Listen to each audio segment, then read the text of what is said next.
Good afternoon, grade 3 learners! Good afternoon, teachers!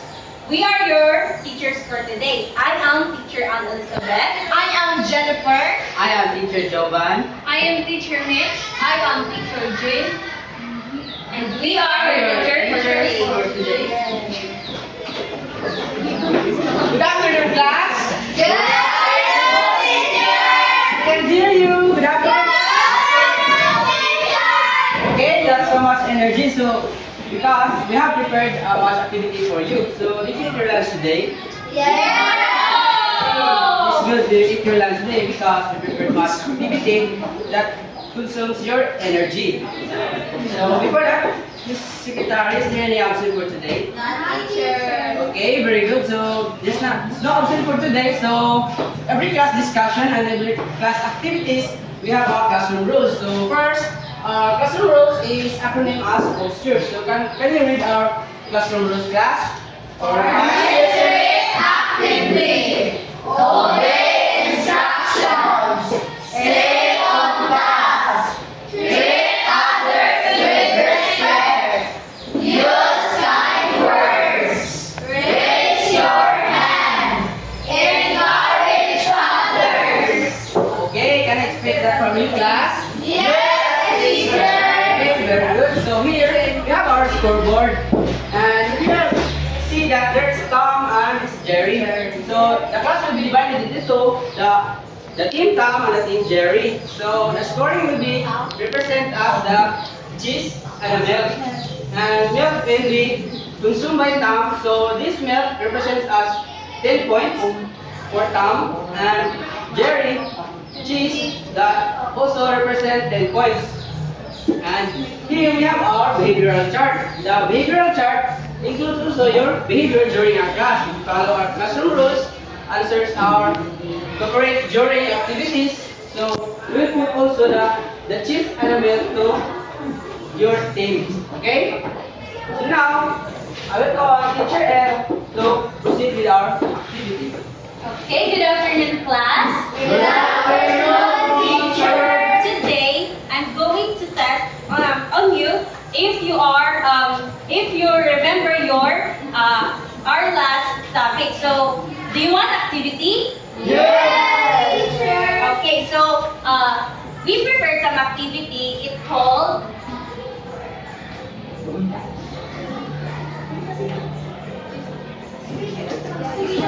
tall street. Stretch small. So I have here some envelope. This is for Team Tom, and this is for Team Jerry. And now let's read the direction. Arrange the cut-out picture and place it on the board. Identify what type of stretching exercise it portrays. So you paste this in the board and you identify what type of position exercises it portrays. So the activity starts now.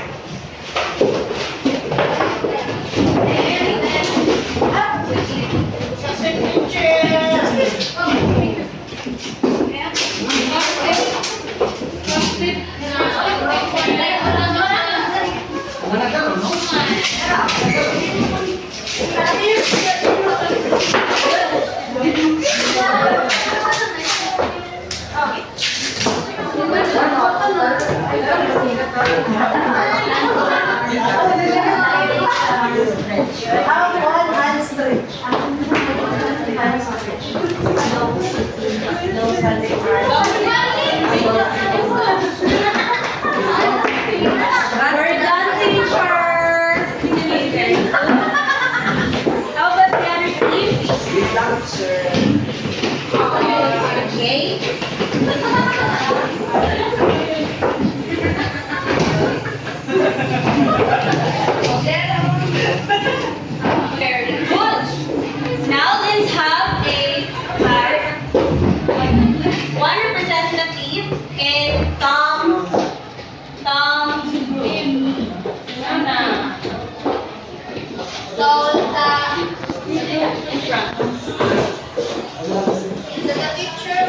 Jerry?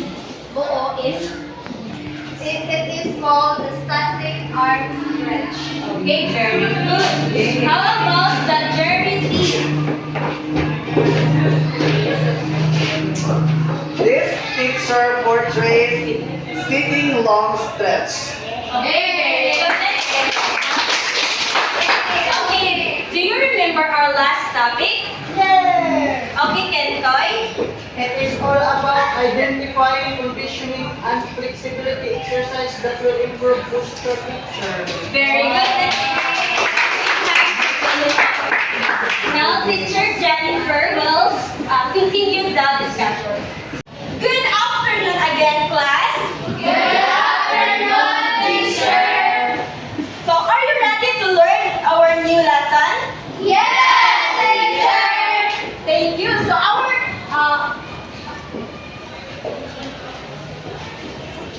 So, we will read first our objectives before we jump into our next activities. Can you please read everyone?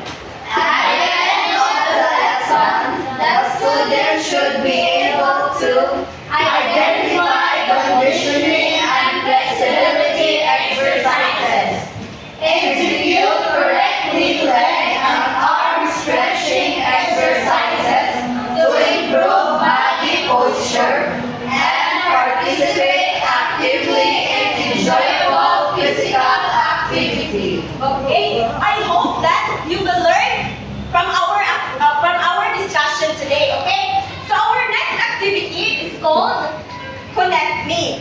So can you read the direction first? Can you read everyone the direction? The students will be divided into two groups. The teacher will show pictures and the students will identify what kind of flexibility exercise it portrays and they will choose the answer from the box. After identifying the flexibility exercise, they will look for the words on the bottom board and connect or circle it.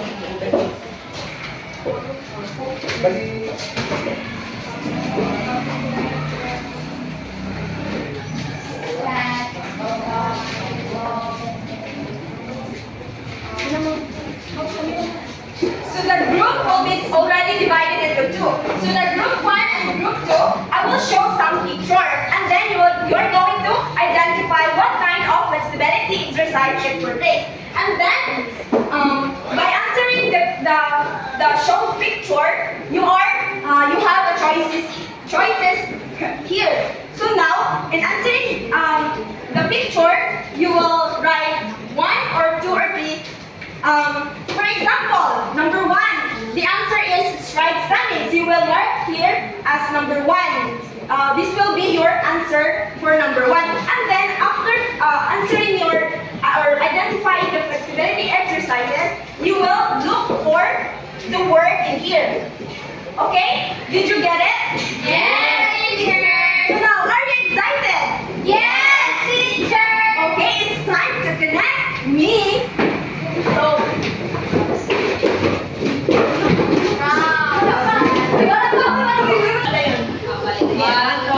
connect me. So number 1 picture. What is in the picture? What is the flexibility exercise it portrays? 1, 2, 3, go!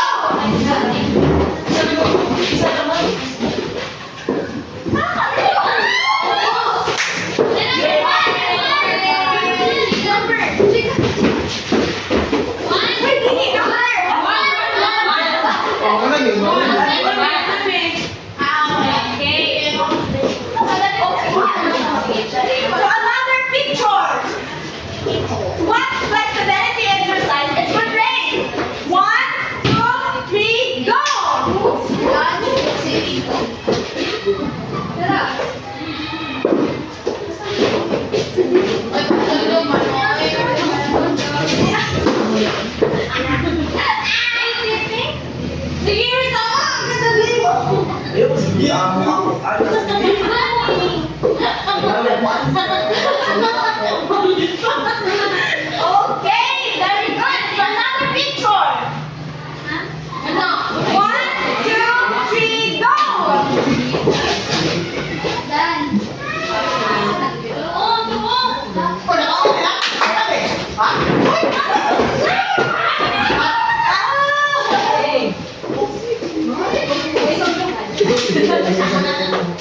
Lalari mo.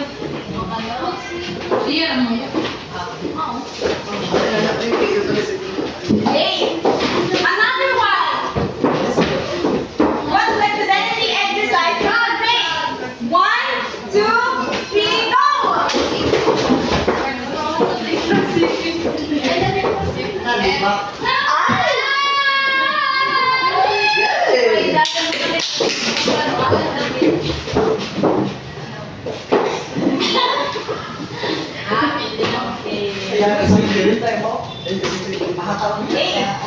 Last picture. What flexibility exercise is for face? 1, 2, 3,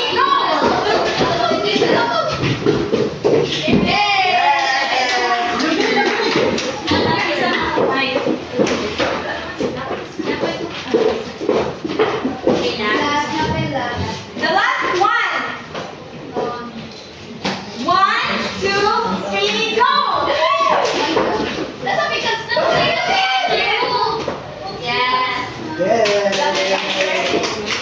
So, okay, the time is wala na. So, the group, Tom didn't answer the last picture, okay? And now we will check if you really accurately identify what is in the picture. Okay, number 1. Can I have? So number 1. Check tayo dito ako yung check tayo. So picture number 1 for phrase. Stride standing.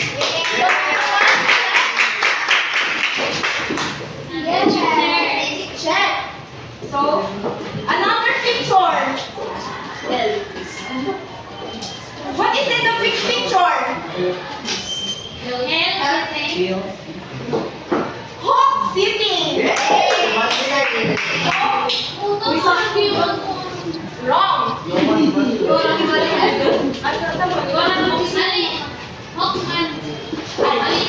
Number 2 is wrong. And then, wala ka. Fair na sila yung points nila lahi-lahi yung points. Okay?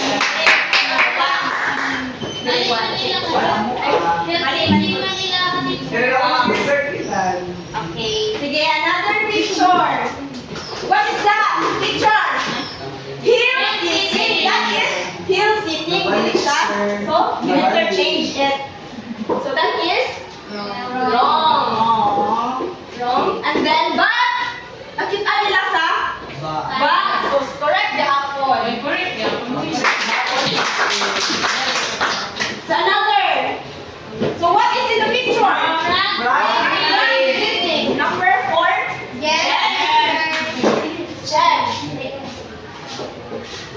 Last picture. Last na. What is that? Half-knee bed. Number 5. Check. Half-knee bed. Check. Last picture is, what is that? Lunge forward or position. Lunge position. Yay! Back answer here. Wala sa ako ba? Yes, teacher. Wag may teacher na na. 1, 2, 1, 2, ay, yan eh. 4, 5, 6, 7. Ay, lunch. 8, 9. So, the group starts at 8 points. 9. And the group 9.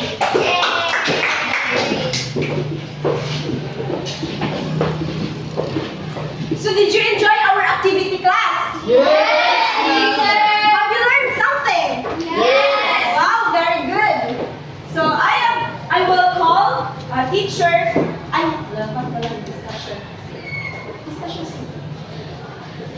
So now I will call on Teacher Regine to continue our lesson.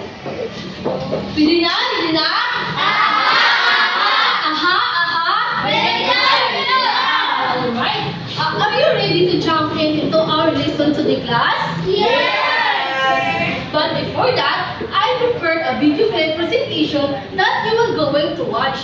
And of course, for you to answer guide question after you watch the video, you will going to listen and watch carefully the video presented. Understand, class? Yes! Alright, very good.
Did you enjoy the video clip presentation, class? Yes! Yes. Based on the video clip presentation, what did you observe it? Yes, Fernando? Dahil mga lahi-lahi species. Yes, very good. Let's give 5 claps for Fernando. Next is, what are the types of stretches position did you say in the video clip presentation presented, class? Yes,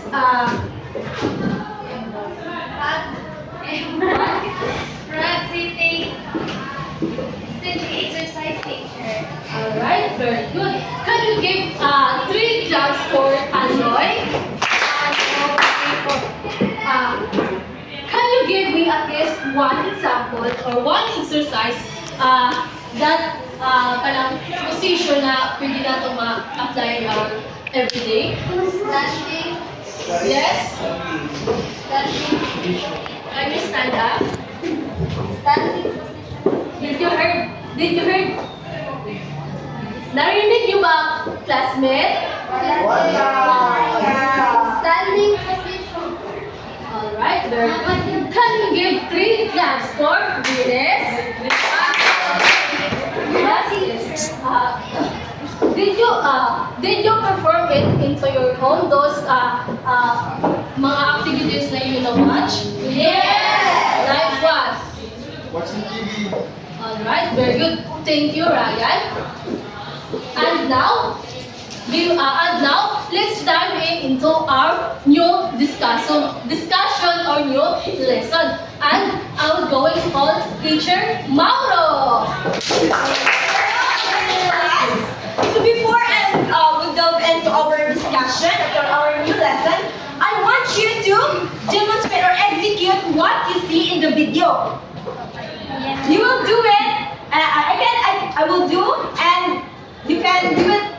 You can copy my action or my execution. Okay, can you all stand up?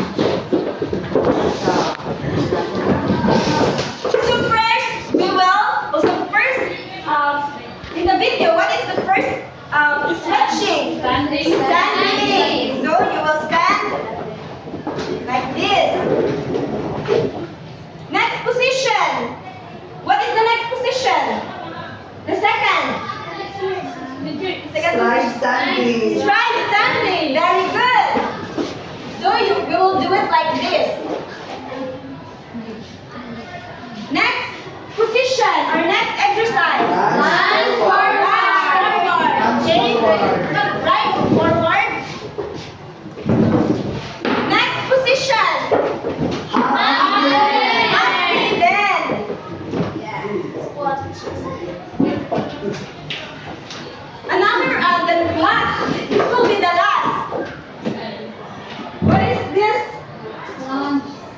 Long sitting. Long sitting. How are you going to execute that? You will sit there.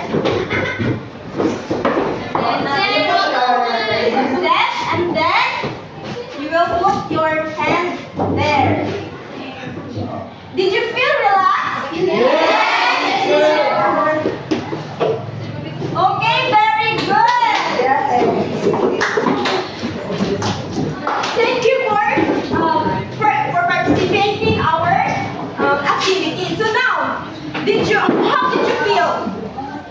Did you feel relaxed? Did you feel relaxed? And now we will jump on to our discussion. So first position is standing. First position is standing position. So first position is standing, or first exercise, and standing position is standing feet together. So can you please read Venus? Standing feet together, both legs parallel to each other. Feet together with toes pointing forward or with feet slightly apart. Hips width apart and wider than shoulder width apart. Okay, very good. So you will do it like this.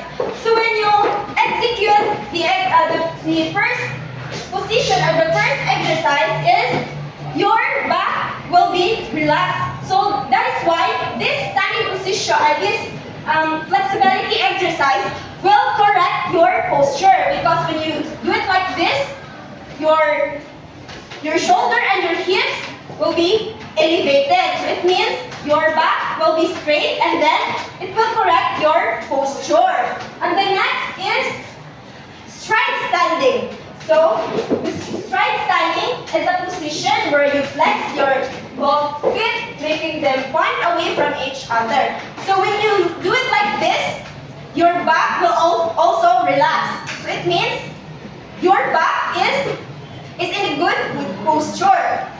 But your back will be straight, and then your hips and your glutes will also be correct, right? And then when you flex like this, so your body, your both feet will be flexible. So that is why your both feet can do any activity that like walking. So when you walk, so it means your glutes, your hips will be activated. So when you do it like this, so you will know that your hips is in a good posture, is in good or active. Another one is lunge forward. So a lunge forward involves taking a large step forward with one foot and bending your knees until your thighs are parallel to the floor. So what exercise is this? Lunge forward. So you perform a flexibility exercise where your back and your hips will relax, and then it will correct our posture, because when we do like this, our back will also be straight. So it will also correct our posture and condition our body, like especially our hips and our shoulder and back. Another one, half knee bend. So I stand up straight with your feet hip width apart. So you do it like this, and then engage your core by pulling your belly towards in your spine. So, and then your knees, lower your hips. So it means that this exercise will also correct your posture, your body posture. Okay? So that is the last flexibility exercise in standing position. So I will call on Miss Elizabeth to continue the discussion.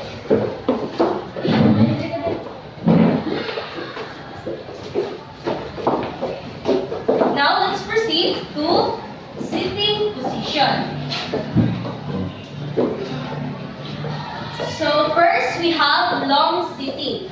long sitting or sitting with the legs out in front stretch and hamstring and calf muscle. So you do like this.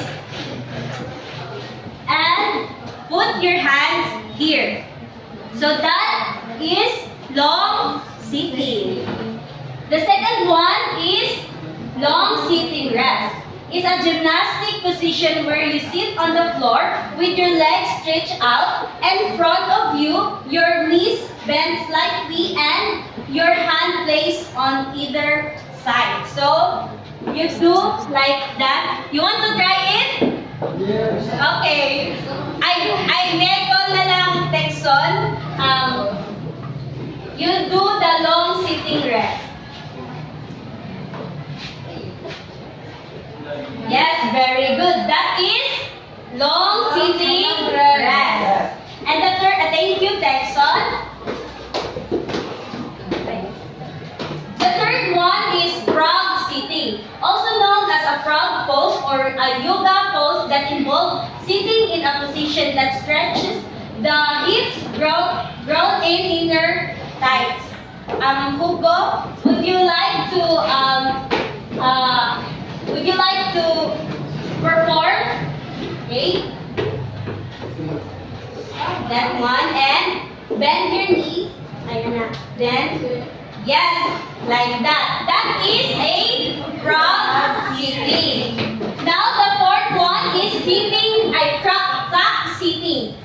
It is a seated position where both legs are bent and the knees and hips, the knees are pressed toward the chest. Any volunteer? Okay, Jovi.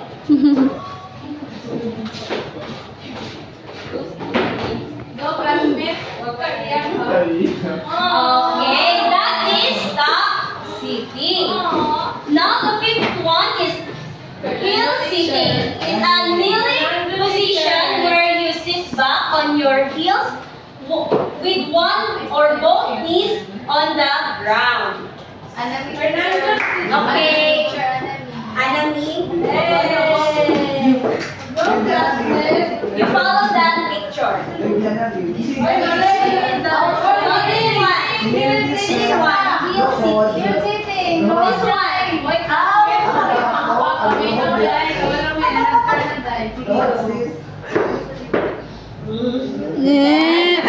Yes, that is hell sitting. Now, Teacher Torion will continue the discussion. Now let's proceed the side sitting.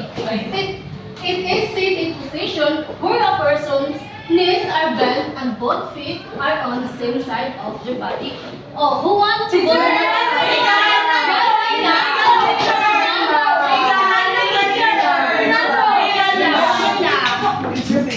Yes.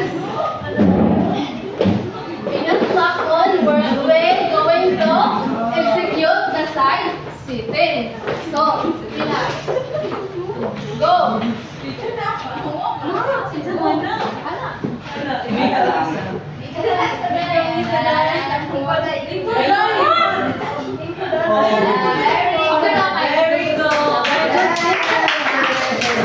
Side sitting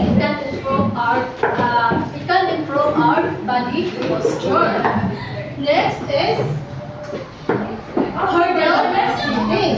It is a seated position that involves stretching one leg behind you while extending the other leg and the front of you. Can you execute it? Go, Fernando!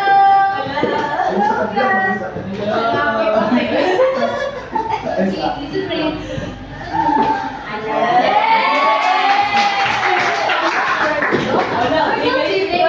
Hands are hip and leg to become more strength.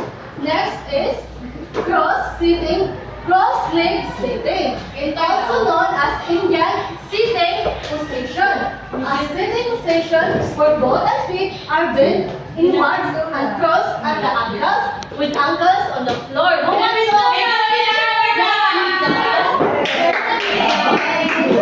to Megan, we're going to exhibit. Go. It looks Thank you, Megan. Cross-leg sitting it can relax to our body. Then next is stride sitting. Sitting on the buttocks, spread legs apart, jump erect, hands on thighs. So, who wants to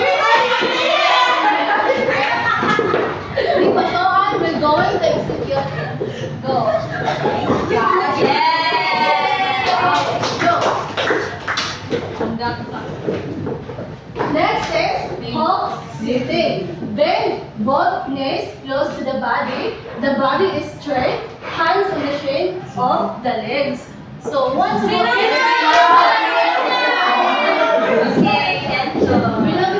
going to execute. Go. Hawk sitting. Very good say. Thank you. The benefit of hawk sitting is it improve our mobility. It improve our joint mobility. So it strengthen our body's bones. All right. And now I think you are already understand our lesson today. I will go in to call Teacher Malubay in order for you to have to test if you really understand our discussion. Yay! Good afternoon, class. Good afternoon, teacher. Did you learn something today? Yes! Do you want another activity? Yes! Okay. So our activity is let's dance and stretch. So can you read the direction? The students will be grouped into groups. The first group will perform standing position exercises, and the second group will perform sitting position exercises. Each group will choose only 4 exercises and perform it as a dance accompanied by our prepared music. Okay. So since they are already divided into 2 groups, so yes, the group 1 and the group 2. And then the criteria is creativity 25%, mastery 15%, cooperation 10%, with a total of 50%. So I will give you 2 minutes to practice your execution, and after that, you will present your output. Okay. Your timer starts now. Okay.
Dapat center.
So for the group, Jerry will have, they got 45 points. And also for the group, we got 45 points. Okay, so I call Mauro to continue the activities. Are you ready for our next activity? Yes. Okay. The group 1, please read your assigned activity. Brainstorm manage 3 household chores that involve standing position and execute the chosen household chores in front of the class. So group 1, what are you going to do is to brainstorm first the household chores. What is the household chores that you always do in your home, and then you will going to execute it. So your assigned position is standing position. Okay? Did you get it? Group 1? Yes. Okay, very good. So another group, can you read the instruction of your activity? Brainstorm and list 3 household chores that involve taking position and execute the chosen household chores in front of the class. Okay. You will also brainstorm the household chores, and then your assigned position is sitting position. So what are the household chores that you are going to do when you are sitting? Okay? Yes. Did you get it? Yes. Okay. So are you excited to do it? Yes. Okay, your timer start now. You will first brainstorm and then list 3 household chores. You have 3 household chores. Holding.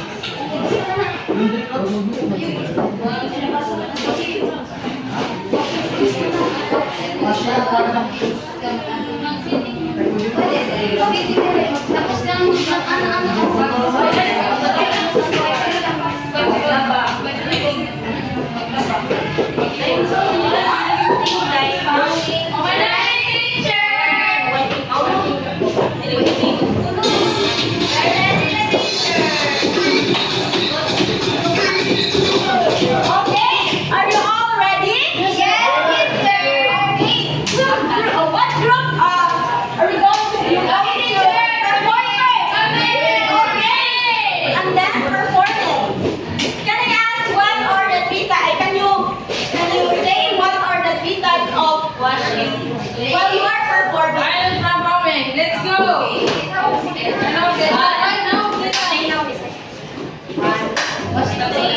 Go. 1, 2, 3, go.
the lesson for today. Hip, Hooray! hooray!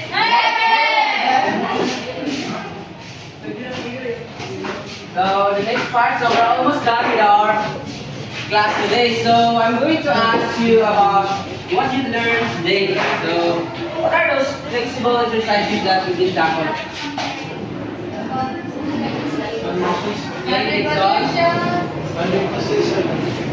Okay, very good. You're still remember it. And what will be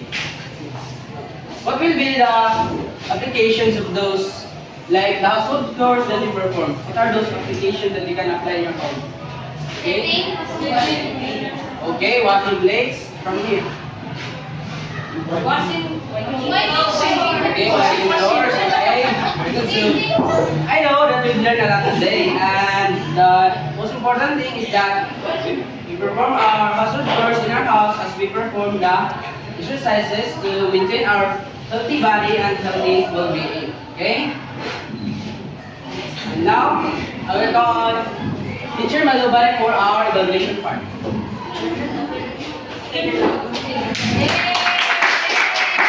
Before we end our class today, I will announce first the winner.